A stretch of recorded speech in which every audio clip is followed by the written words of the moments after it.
Olá, está no ar mais um BDF Entrevista aqui no Brasil de Fato.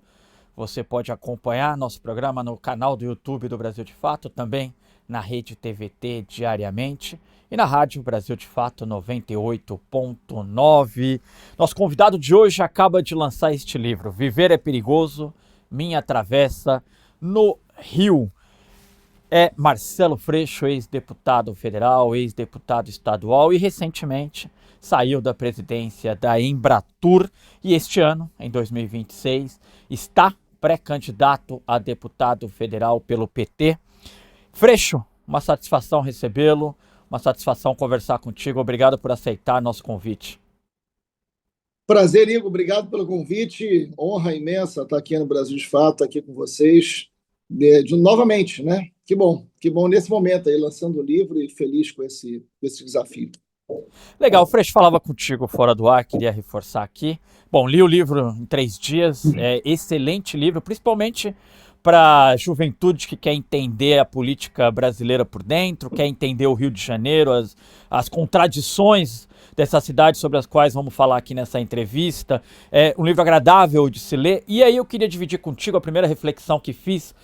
Eu, quando soube que você escrevia um livro de suas memórias, pensei, poxa, mas o Freixo é muito jovem para já falar e refletir sobre a sua vida, né? E aí, quando terminei o livro, eu falei, gente, que 2 décadas intensas, né?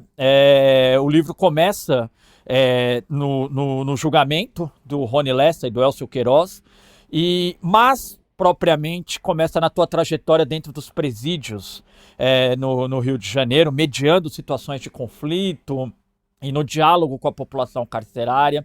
Eu queria saber, nesse processo, Freixo, ao lado do jornalista Bruno Paes Manso, de pesquisa e de escrita do livro, que reflexões que te vieram?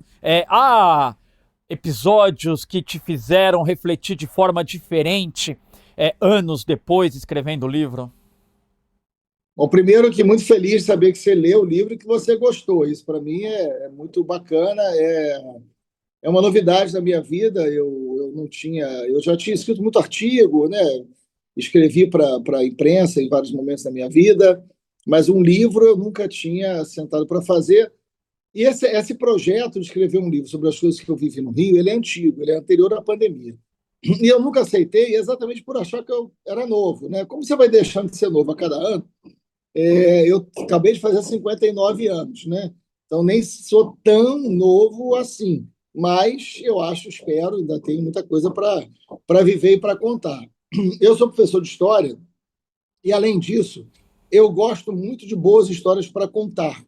Eu gosto muito, eu sou fã do Suassuna, eu gosto muito quando a gente tem a capacidade de contar história. Eu gosto muito da história oral, eu acho que eu tenho um prazer muito específico. Tanto é que eu dedico o livro à minha avó, né, que era uma grande contadora de história e que me educou, cuidava de mim quando meus pais iam trabalhar, costurando, porque ela era uma costureira profissional, e ela ia contando história enquanto costurava, né? Eu cito isso no livro.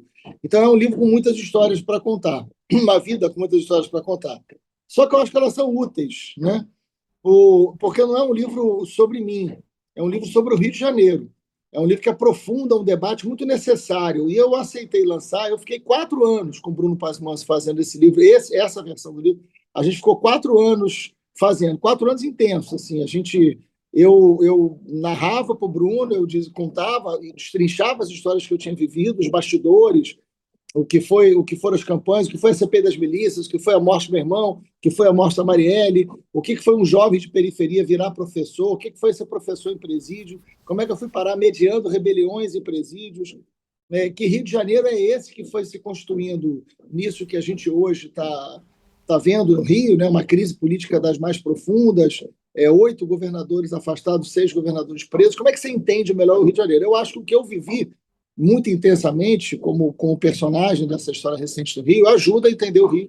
Então, eu achei desde o início que o livro tinha uma utilidade para outros, e não para mim e só para o Bruno Paes Manso, né? Então, por isso, a gente lançou. O Viver é Perigoso é uma provocação ali ao Grande Sertão Veredas, no sentido de não literalmente, né?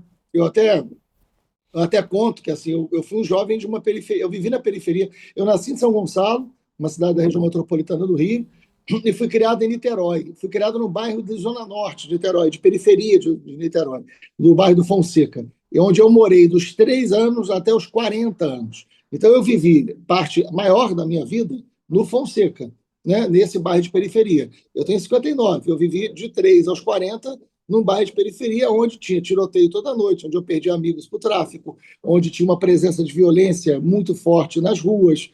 Então, contar um pouco o que foi uma juventude de periferia para chegar onde eu cheguei ajuda também a ideia de como é que se constrói um olhar e uma militância sobre alguma área, né? Primeira vez que eu entrei no presídio, eu tinha 15 anos, era para jogar bola. Eu não tinha a menor ideia do que significava direitos humanos, o que significava as prisões. Então, como é que isso vai, como é que essa teia da vida vai sendo costurada, vai sendo feita para que a gente chegasse onde chegou, na minha vida e no Rio de Janeiro, né?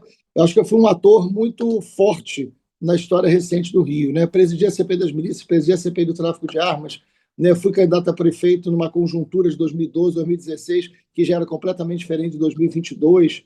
Agora, me fez. Sempre quando você para, Igor, para falar um pouco da sua história e botar no papel, você revive a sua história, né? E é muito impressionante assim o que eu vi acontecer com o Rio de Janeiro, né? Como o Rio de Janeiro foi chegar onde chegou. Agora é um livro de quem acredita no Rio e é um livro de amor ao Rio, porque eu acho que a gente não pode abrir mão de um lugar como esse pela sua potência também, né? Legal, Freixo. Eu estava numa dúvida de por onde seguir. De fato, o livro ele te abre muitas possibilidades de conversa contigo. E você falou do teu irmão, então me permita abordar esse assunto. É um assunto que não era muito público, né? Você sempre evitou tocar nesse assunto. Inclusive, você fala no livro dos motivos que te levam a evitar tocar nesse assunto e durante, inclusive, a investigação. Mas você fez uma opção de expor e eu mesmo não conhecia tantos detalhes do assassinato do Renato, do teu irmão. E fica evidente no livro a participação já ali de um projeto de milícia atuando no condomínio do teu irmão. O quanto aquilo influencia a tua trajetória dali para frente, Freixo? Não, foi a dor maior da minha vida, assim, porque é claro que a morte da Marielle teve uma dor profunda. A Marielle foi a maior companheira que eu tive na minha história política, de parceria, de vida. A gente trabalhou 10 anos juntos e era uma amiga, não era só uma militante, né, que eu ajudei a construir, mas a Marielle teve a construção política dela dentro do meu gabinete, né? E foi eu que botei ela para coordenar a Comissão de Direitos Humanos. Ela veio trabalhar comigo já em 2006. A Marielle foi no enterro do meu irmão em 2006, durante a campanha, né? Então, é uma trajetória muito bonita e foi uma dor muito profunda. Mas a dor do meu irmão, a perda do meu irmão, ele é irmão de pai e mãe, a gente, né, portanto, teve a vida inteira junto. E ele foi retirado, completa 20 anos agora, a morte dele. A vida dele foi tirada quando ele tinha 34 anos de idade, por uma banalidade inacreditável, né? Ele vira síndico, ele era muito correto, muito honesto, então ele vai moralizar o condomínio e quem fazia a segurança do condomínio era um grupo de irregular de segurança feita por policiais vinculados a outras práticas não corretas, né? E ele exige que esses policiais fizessem uma empresa, né? Os policiais não aceitam, porque era tudo pago por fora, tudo irregular. Ele insiste, eles entram na justiça contra o meu irmão, perdem a ação e matam o meu irmão, né? Eu hoje posso dizer isso porque demorou muito a investigação, mas se concluiu que sim, foi esse. Todas as antenas de celulares deles estavam juntos no local da morte do meu irmão e assassinaram brutalmente meu irmão. Então, isso foi um marco muito profundo, porque era 2006, nós sempre fomos uma família muito humilde, mas muito unida, né, de almoçar juntos todo domingo na casa da minha mãe, na casa do meu pai. Então, eu ver meu pai e minha mãe enterrar meu irmão foi muito duro, foi a dor maior da minha vida. Eu dar a notícia para eles e enterrar meu irmão junto com meus pais é algo indescritível. Eu nunca tinha usado muito isso, nunca tinha falado muito sobre isso, nunca tinha.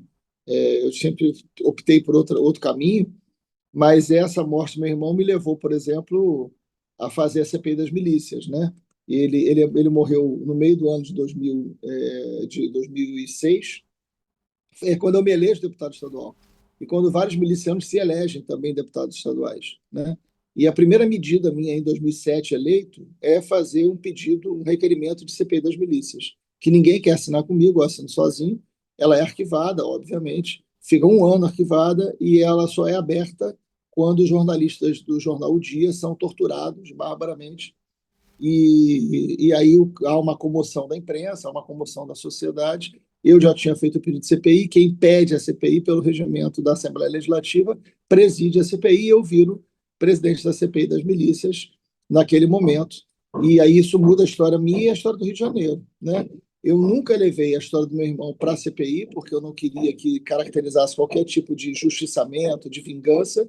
A gente foi muito profissional, foi muito correto, a gente montou uma equipe técnica, foi a CPI mais importante da história da Assembleia Legislativa, a gente muda a opinião pública sobre milícia, a gente leva à prisão 242 milicianos, entre eles deputados e vereadores, a gente pega toda a cúpula da milícia, a gente bota Ministério Público, Polícia Civil e Assembleia Legislativa para trabalharem juntos, faz uma força-tarefa e a gente faz um conjunto de propostas concretas, conjunto... Oi, oi. Acho que travou um pouquinho. A gente faz um conjunto de propostas concretas, né, para essa ação, que lamentavelmente os governos do Rio não seguiram, então as milícias continuam existindo, mas na época foi um baque muito grande das milícias. Então a morte do meu irmão tem uma vinculação direta com toda essa questão do enfrentamento à milícia, né? Então, e sem dúvida, pessoalmente, era algo que eu não podia lançar um livro e não ter um capítulo onde eu falo com muito cuidado sobre ele, com muito respeito sobre ele. Sim, talvez seja o momento, inclusive, do livro mais emocionante, viu, Freixo? A forma como você descreve aquela noite com os teus pais, a divisão de funções ali entre você e Guilherme, teu irmão. Mas eu queria, Freixo, se você me permite, eu vou alternar conjuntura atual com o livro nesse Ah, papo nosso aqui. Você tem uma trajetória alavancada para a política através do debate da segurança pública, até pela tua trajetória que precede a entrada na política, né? E a tua entrada na política, ela é um soco no Rio de Janeiro, né? A CPI das milícias no primeiro mandato, isso alavanca, e você fala disso no livro, né? Você sai de 13 mil votos para 177 mil votos na eleição seguinte. Isso muda a história moderna do Rio de Janeiro, muda a história contemporânea do Rio de Janeiro. Então, surge também uma esperança na esquerda de que havia ali o surgimento de uma figura que finalmente ia fazer a esquerda ter uma referência no debate sobre segurança pública atuando dentro da política. E você assim construiu sua trajetória por um tempo, te custou um preço caro, até hoje você é acompanhado por seguranças, ameaças de morte, sua principal aliada política assassinada. Porém, essa referência do Freixo como o grande articulador de um projeto de segurança pública, ou alguém que pensa a segurança pública, a possibilidade de termos uma referência nacional que pensasse a segurança pública, com o tempo ela vai se esvaindo.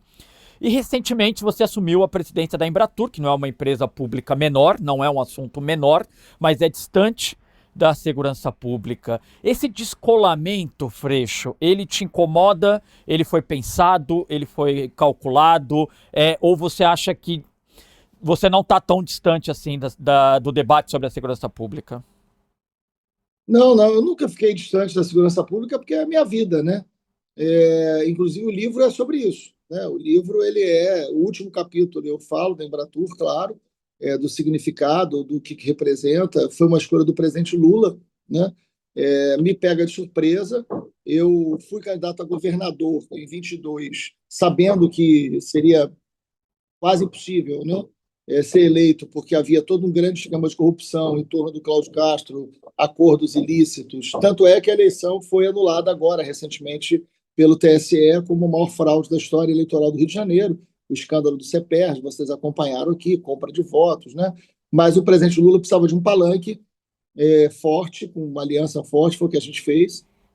A minha vida é uma vida no debate da segurança pública com os direitos humanos. Essa é a minha grande crítica à esquerda sempre. Acho que a esquerda demorou muito historicamente entrando no debate da segurança, deu de presente o debate da segurança para a direita, que não tem nenhuma responsabilidade nesse debate, pelo contrário, apela para um sentimento colonial de vingança, justiçamento, mas ganha uma certa emoção da sociedade que também não aguenta mais as situações emergenciais da segurança, e nós estamos pagando um preço eleitoral muito alto por esse erro histórico desde a década de 80. Eu falo isso há muitos anos, né? O meu trabalho na segurança não foi um trabalho só teórico, eu trabalhei na ponta, né? Eu trabalhei dentro do sistema prisional, eu não sou polícia, mas não precisa ser polícia para trabalhar com segurança pública, e esse já é um debate importante para se fazer. Mas a esquerda tem que trabalhar também com a polícia e nunca quis fazer isso, nunca quis olhar para esse setor como trabalhadores, né, da segurança pública. Então, são erros que eu pontuei ao longo de muitos anos. Agora, hoje tem muita gente boa nesse setor. Eu acho que quem está à frente hoje da Polícia Federal, por exemplo, faz um trabalho extraordinário, importantíssimo, né? Nós temos hoje, dentro da Secretaria Nacional de Segurança Pública, um trabalho muito bom sendo feito. Enfim, eu acho que a gente tem gente competente, eu sempre ajudei, sempre continuei ajudando. O meu livro é sobre isso, eu vou estar sempre à disposição. Agora, quando o presidente Lula me convida para o turismo, eu tomei um susto, achei que não era esse o convite que ia acontecer, enfim, mas estava ali à disposição de ajudar o presidente. E ele me diz assim: olha, eu preciso melhorar a imagem do Brasil, e melhorar a imagem do Brasil é fundamental para que a gente fortaleça a democracia e as relações internacionais. Eu quero que você estude sobre isso, não é a sua área, mas você é capaz, vai aprender. E foi o que eu fiz, eu mergulhei, sabe, eu mergulhei no tema, estudei pra cacete, li não sei quantas teses sobre turismo. E aí, cara, para minha surpresa, assim, ao longo do tempo, a gente teve um dos melhores resultados. O Brasil, de fato, nunca recebeu tanto turista internacional. Eu consegui entregar um resultado muito forte ao presidente, e eu sou muito grato a tudo que ele sempre teve de amizade por mim. Mas a gente entregou, de fato, um trabalho incrível. O Brasil teve, só de receita no turismo internacional, 8 bilhões de dólares. A receita recorde era 6,8 da Copa do Mundo de 2014. Então, o Brasil chegou a 9 milhões de turistas, nunca tinha chegado a 6,5.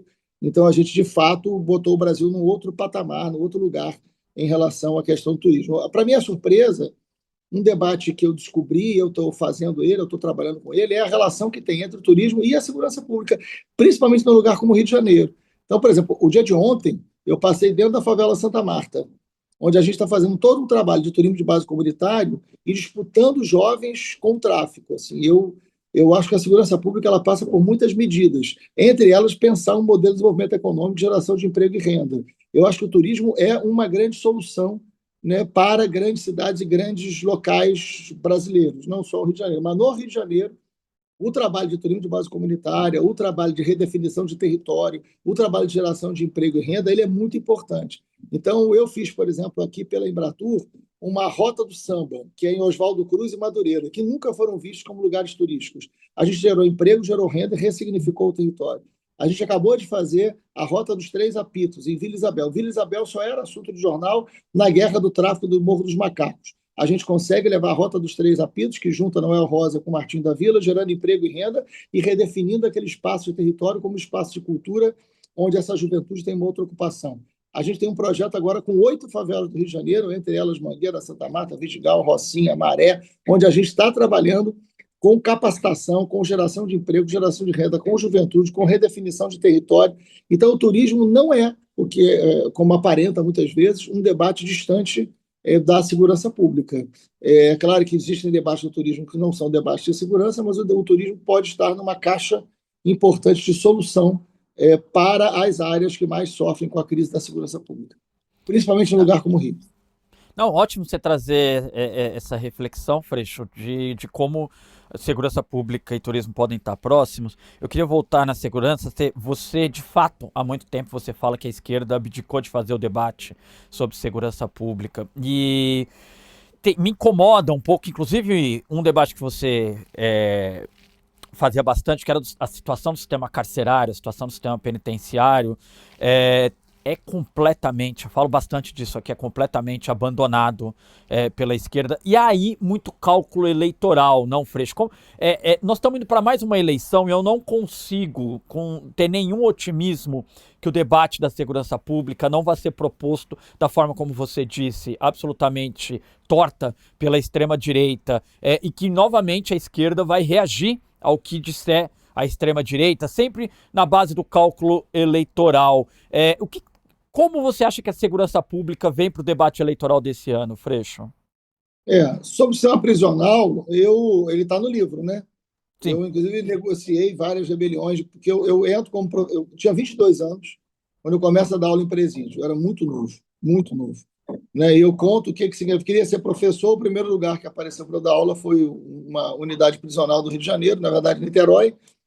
E ali aquilo também muda muito a minha vida, né? Enfim, muda a minha perspectiva. Eu me torno um militante de direitos humanos a partir do meu trabalho nas prisões. Eu não me torno militante de direitos humanos na academia, numa biblioteca. Eu me torno um militante de direitos humanos no fronte de trabalhar com educação em presídio, né? E muito novo, muito novo. Então, nesse sentido, não teremos uma outra segurança pública se a gente não debater a fundo o sistema prisional. A gente tem que ter proposta concreta. Agora, eu não tenho dúvida alguma que, para mim, os dois grandes desafios desse ano eleitoral, o ano mais importante da nossa vida, é uma eleição que, se perder, o país pode ir para um portal do não retorno, aí, em termos de fascismo, em termos de ruptura da democracia. Então, é uma eleição muito decisiva. A gente tem que ter um nível de empenho, de dedicação absoluto para isso. Né? A gente tem que estar com isso todos os dias na cabeça, com a responsabilidade de cada um de nós. Agora, eu não tenho dúvida hoje que o debate da comunicação e o debate da segurança serão pilares centrais para o futuro da democracia brasileira. Né? Então, assim, comunicação e segurança são, para mim, os dois grandes desafios. E eles se encontram. Porque o grande desafio da gente na segurança além de uma ausência histórica, aqui é um debate de proposta concreta, porque a esquerda não pode cair em armadilhas. Nós não vamos repetir, e erra quem da esquerda tenta repetir o discurso da direita, achando que a gente vai ter mais eficiência eleitoral se a gente falar a mesma barbaridade que a direita fala. Não, não teremos, não temos a legitimidade para falar essa barbaridade, não queremos ter e não deveremos, não devemos ter. Porque não é o nosso papel histórico apelar para ajustiçamento, para vingança, para tortura. Não é o nosso papel histórico, nós não podemos fazer isso, porque senão não é que a gente ganha um discurso de segurança, a gente deixa de ser comprometido com a democracia. Espero que tenhamos essa compreensão. Agora, além disso, eu acho que a gente tem como entregar resultado, eu acho que a gente tem que discutir resultado, a gente tem que discutir eficiência.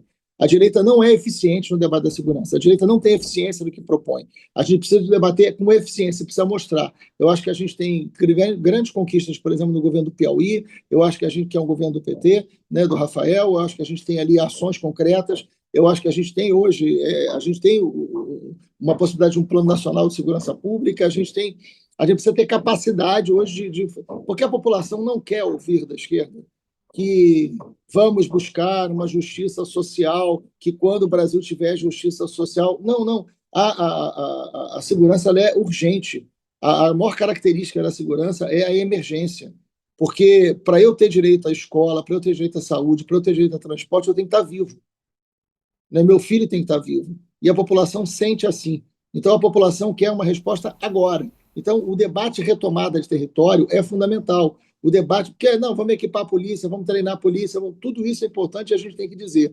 Mas a gente tem que dizer, olha, vamos combater o crime organizado está aqui, nós vamos entrar no mercado financeiro, nós estamos fazendo essas ações em relação ao crime organizado, estes são os principais criminosos do Brasil. Agora, e a gente tem que dar conta do grande criminoso e tem que dar conta do furto do celular. Né? Como é que eu uso tecnologia hoje para fazer o cara que teve um celular roubado ter o celular devolvido para ele? Porque isso mexe com sensação de segurança, isso mexe com emoção. Segurança é um debate de emoção, né? Um debate sobre medo. Então, a gente precisa encarar esse debate, não fugir dele e apresentar propostas concretas que a gente tem muito mais condição de apresentar do que a direita. Freixo, seguindo a ordem cronológica proposta ali no teu livro, né? Não é bem cronológica, mas um pouco estabelecendo algum horizonte para a nossa conversa aqui. Chega 2012, e aí eu acho que os olhos do país se voltaram para o Rio de Janeiro, pelo menos a parcela progressista, a parcela esquerda se voltou para o Rio de Janeiro. Havia muita, e assim, eu te disse isso fora do ar, vou repetir aqui, para mim, eu cubro política há mais de 10 anos e eu acho, posso estar equivocado, eu acho que foi o último suspiro de esperança da esquerda, foi a tua candidatura à prefeitura do Rio de Janeiro. Acho que de tudo que veio depois foi um pouco de reação. né? Ao que estava sendo proposto do outro lado, que antagonizava principalmente o PT. Mas a tua candidatura, ela trouxe possibilidades, ela trouxe um debate diferente sobre a cidade. E aí, fiquei pensando, e eu queria te escutar um pouco sobre isso, porque se foi frustrante para muita gente, eu morava em São Paulo, moro em São Paulo, e me lembro de acompanhar a apuração muito mais interessado com os dados do Rio de Janeiro do que os dados de São Paulo. À época, o Fernando Haddad se consagrou prefeito em São Paulo, então muita gente imaginava o que poderia ser as duas maiores cidades do país governadas pela esquerda. Então, eu imagino o tamanho da frustração para você também, né? E você fala no livro, eu lembro que era análise da época, talvez se tivesse um puxador de voto, uma outra alternativa, talvez o rumo, um segundo turno, o rumo daquela eleição fosse completamente outra. E eu queria te escutar, Freixo, por que você acha que a esquerda tem tanta dificuldade em colocar nas urnas um projeto que saia vencedor? E assim, entendendo que o teu projeto de 2012 ele é vencedor politicamente, tá? Estamos aqui falando da vitória eleitoral apenas, tá? Claro, claro.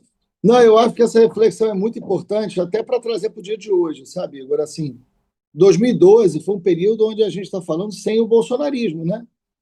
É uma era pré-Bolsonaro, né? 2012, o Bolsonaro era o Jair Bolsonaro era um deputado do baixo clero, tomava café sozinho, ninguém dava bola para ele, o que ele falava era uma coisa esdrúxula. Talvez a gente tenha errado também de não ter, porque eu sou daqueles que acham que o bolsonarismo é anterior a Bolsonaro. Esse sentimento político da extrema-direita é anterior ao Bolsonaro. O que o Bolsonaro dá a ele é um cimento, uma argamassa capaz de transformar em projeto nacional. Mas esse sentimento de uma política violenta é anterior a Bolsonaro, evidentemente. 2012, eu disputei a eleição com o Eduardo Paes.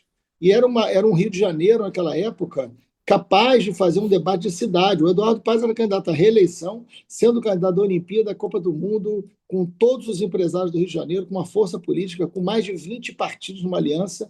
Então, é evidente que era uma eleição muito difícil de ser vencida por nós, né? Não tinha nem tempo de televisão, não tinha aliança possível. O próprio PT, inclusive, estava com o Eduardo Paes, uma parte da esquerda estava com o Eduardo Paes. A gente estava completamente isolado do outro lado, mas a gente conseguiu, né? E aí foi um projeto muito vitorioso de comunicação. A gente conseguiu mexer no sentimento das pessoas sobre em que cidade você quer viver, né? E debater profunda. Aquela campanha foi uma campanha importante para o Rio de Janeiro. Foi uma campanha vitoriosa, não para mim, politicamente. Foi uma campanha vitoriosa para a cidade. Porque foi uma campanha que a gente debateu a cidade, debateu política, a gente valorizou a política. Eu fiz uma campanha sem nenhum ataque pessoal ao Eduardo, ele fez uma campanha sem nenhum ataque pessoal a mim, não tinha fake news. Então, isso foi 2012. Parece que eu estou falando de um negócio que tem 150 anos atrás, né? E não é, foi 2012. Então, assim, ali tinha política colocada na mesa, tinha debate de alto nível. A gente poderia. Eu tive 29% dos votos, eu fui bem votado, né? Na cidade do Rio de Janeiro. Eu era uma pessoa que não era conhecida ainda. Eu tinha sido eleito em 2006 pela primeira vez, com pouco voto, e reeleito com bastante voto em 2010. Né? Mas a gente levou um debate de muita qualidade em 2012. Eu acho que em 2016 também. 2016 a gente consegue ir para o segundo turno, né? Já numa conjuntura diferente. 2016 já tem o Flávio Bolsonaro disputando a eleição. Ele não vai para o segundo turno, eu vou, a gente vence dele.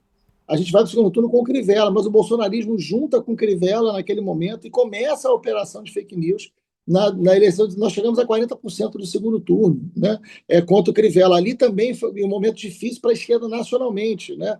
O golpe, a derrota do Haddad e tantas outras derrotas que aconteceram em 2016 de norte a sul do Brasil. A gente ali ainda tem um respiro forte no Rio de Janeiro. Então, acho que assim, há espaço no Rio de Janeiro para essa política que a gente construiu aqui. É claro que a ascensão do bolsonarismo nos coloca em outro lugar, né? Nos coloca em outro lugar, porque a ascensão do bolsonarismo faz, por exemplo, com que o Eduardo Paes, que foi um adversário no debate de cidade, deixe de ser um adversário para derrotar a extrema-direita.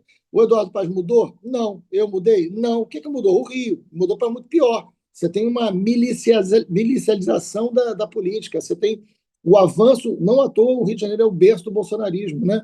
Então, o Jair Bolsonaro ganhou das 10 maiores cidades do Rio, ele ganhou em 9 do presidente Lula. Então, você está falando de um lugar onde milícia, política, campanha não se separam. Você está falando de um lugar onde o crime tem projeto de poder. Você está falando de um lugar onde o presidente da Assembleia Legislativa é preso por relação ao Comando Vermelho.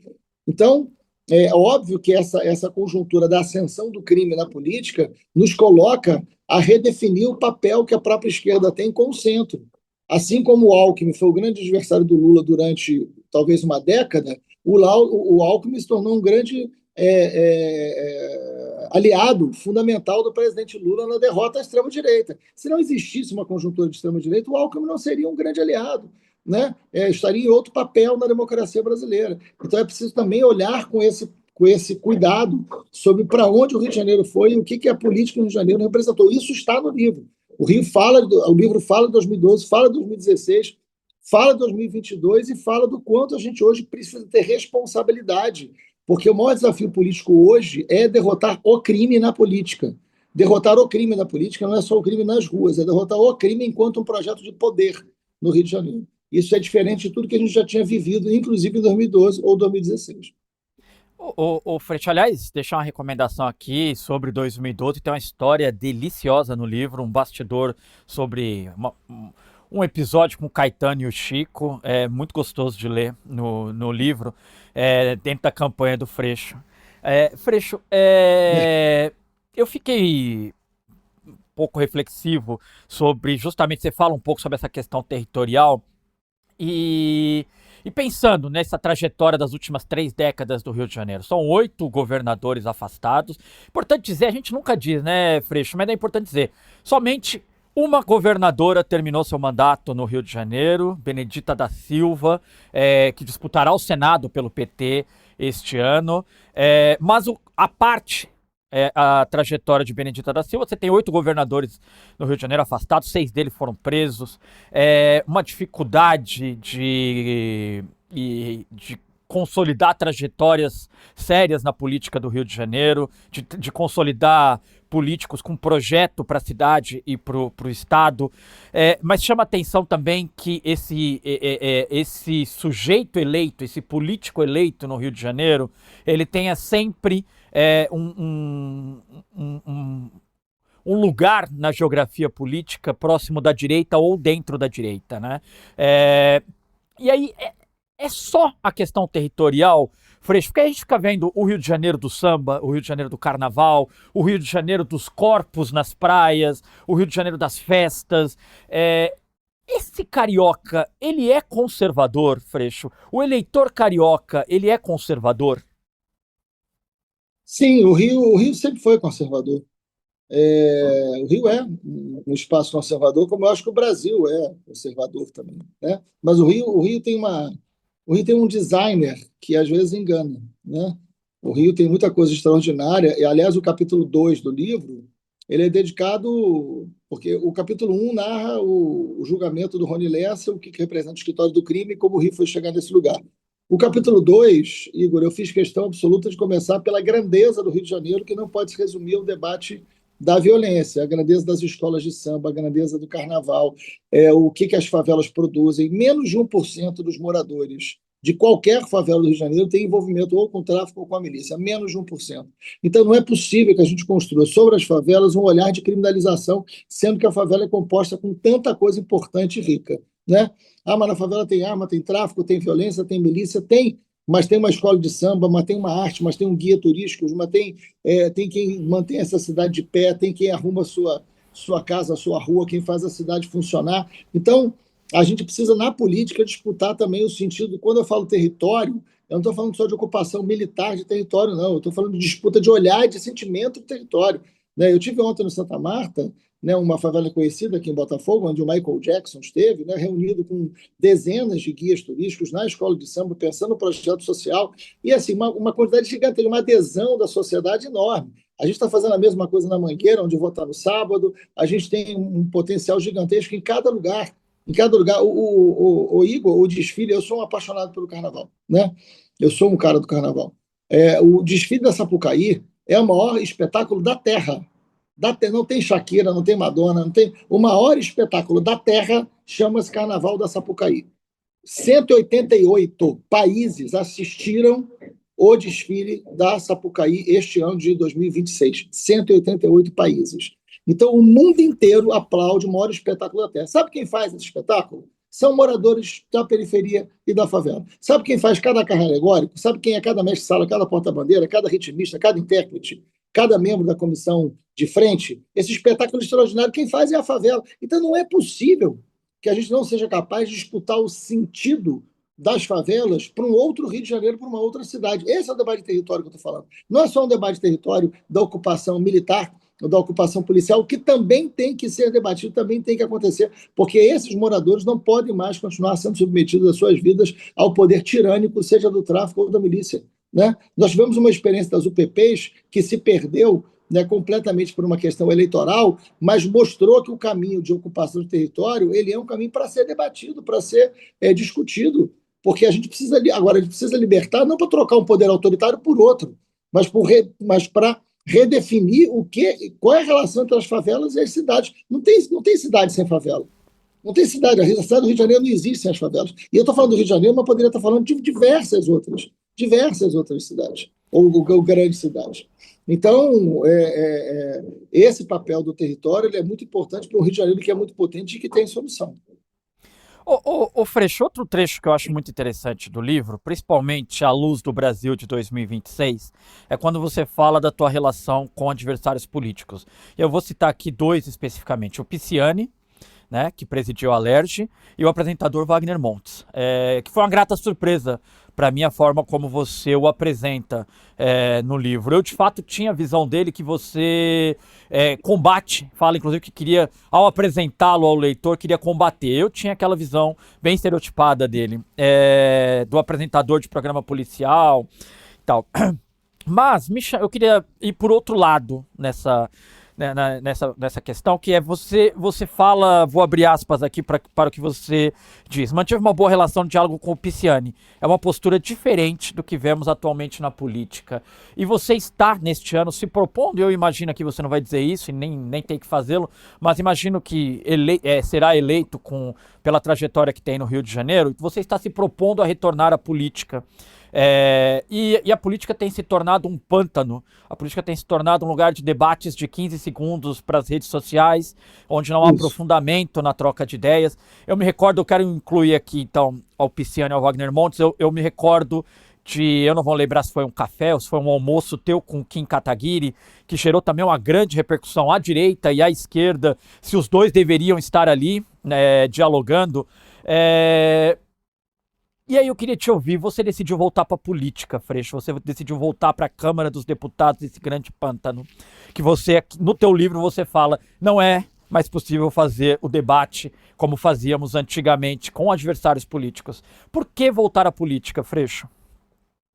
Primeiro que eu nunca saí, e é também um pedido do presidente Lula. Eu acho que a gente precisa estar olhando para o Congresso Nacional. Né? Eu fui deputado federal, fui líder da oposição contra Bolsonaro, né, no governo Bolsonaro. Eu acho que eu tenho ainda um papel a cumprir de diálogo, né, enfim, dentro do Congresso Nacional. Eu acho, Igor, assim, que nós, enquanto seres humanos, a gente caminha sempre para o dissenso, né?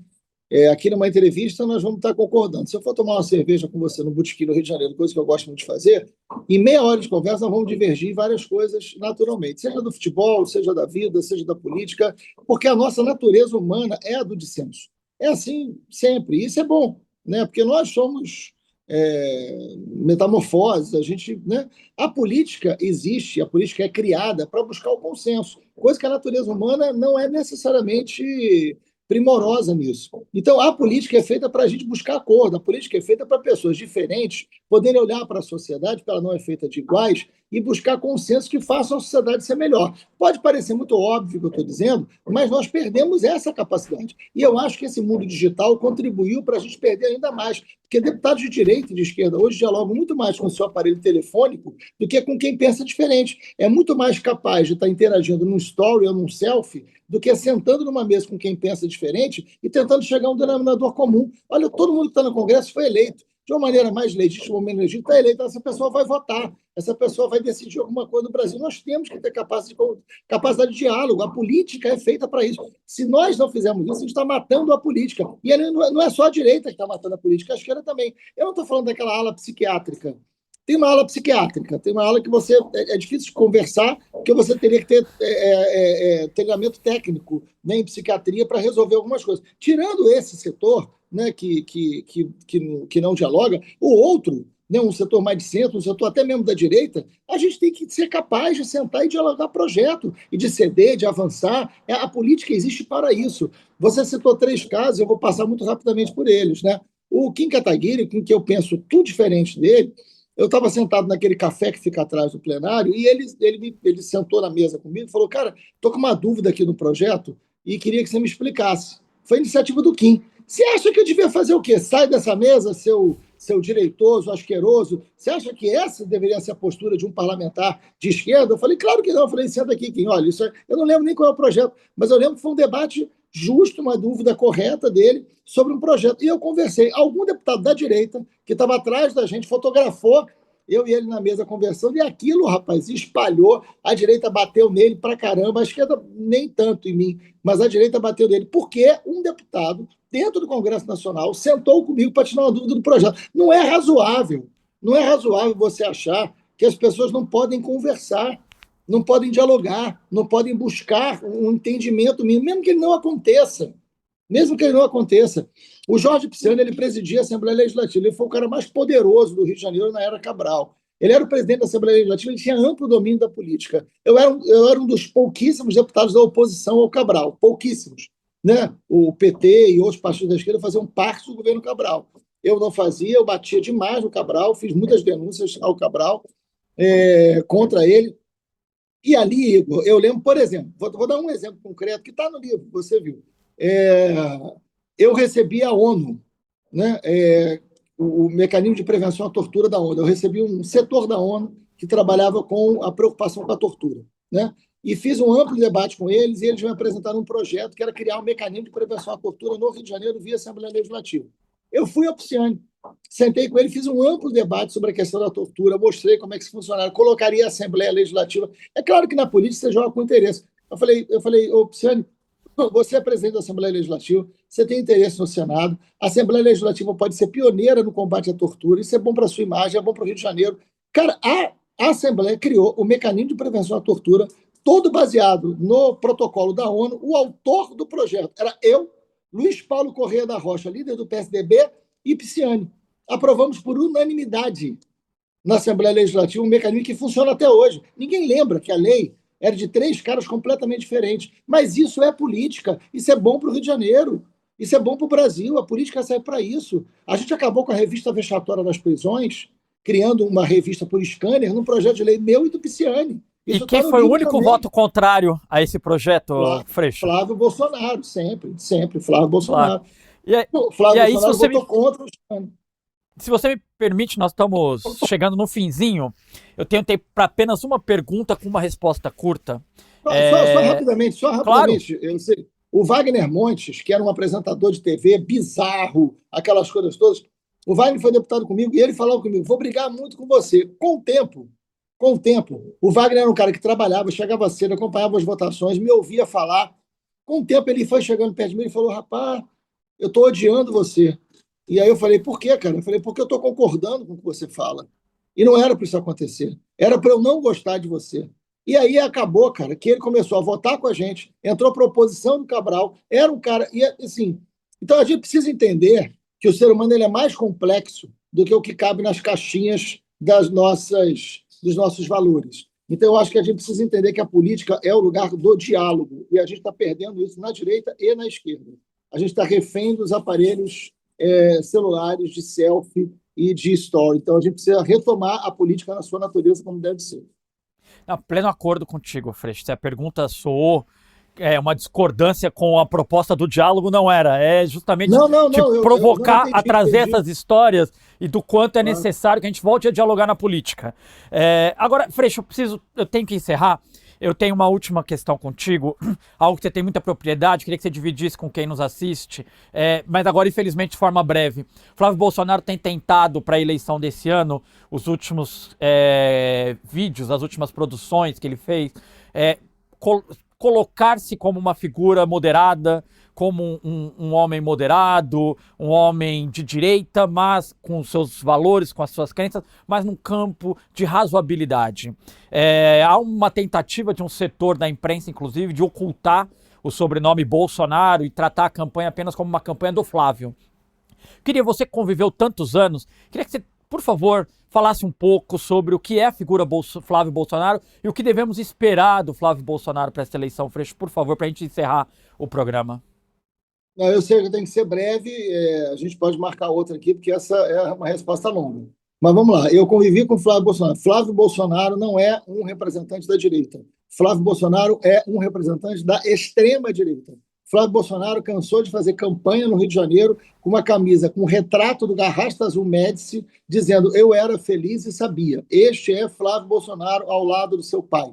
Camisa com Garrasta Azul Médici, dizendo eu era feliz e sabia. Esta era a camisa que ele usava para fazer campanha eleitoral. Flávio Bolsonaro sempre foi um defensor das ditaduras, sempre defendeu a ruptura da democracia. Sempre. O Flávio Bolsonaro votou contra a instalação da CPI das milícias para investigar crime organizado. O Flávio Bolsonaro foi um deputado que homenageou, condecorou, entregou medalha Tiradentes para vários milicianos, entre eles Adriano da Nóbrega, entre eles Major Ronald, Major Ronald condenado por participar do assassinato da Marielle.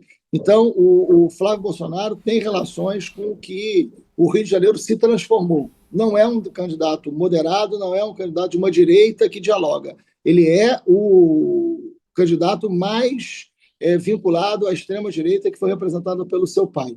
Né? E ele tem, na sua história, que não é pequena, né? O Flávio Bolsonaro está na vida pública, na vida política há mais tempo que o presidente Lula. Ele é parlamentar há mais tempo que o presidente Lula, nunca apresentou nada concreto de útil, produtivo para a sociedade, mas sempre representou esta barbárie política que hoje está consolidada enquanto um projeto de poder aqui. Freixo, muito obrigado. Eu, mais uma vez, deixo aqui a sincera e honesta recomendação. Viver é perigoso, minha travessia no Rio, não sei, acho que está agora aqui, pronto. Viver é perigoso, minha travessia no Rio, do Marcelo Freixo. São histórias ótimas. Se você gosta de política, se você quer entender o Rio de Janeiro contemporâneo, a disputa de poder, a disputa territorial, leia o livro. É sempre bom citar com a coescrita de Bruno Paes Manso. Freixo, obrigado por aceitar nosso convite. Com certeza, tenho a esperança de falar contigo mais vezes. É um ano eleitoral, você disputará a eleição e acho que no correr do ano é importante escutá-lo sobre o que acontece nesse país. Obrigado, Igor. Muito obrigado. Conversa excelente. Que bom que você gostou do livro. Queria muito que as pessoas realmente lessem o livro, que eu acho que é um livro de amor ao Rio, mas que aprofunda um debate necessário sobre a nossa democracia. Eu estou à disposição de vocês sempre. Um grande abraço. Grande abraço, Freixo. O PDF Entrevista fica por aqui.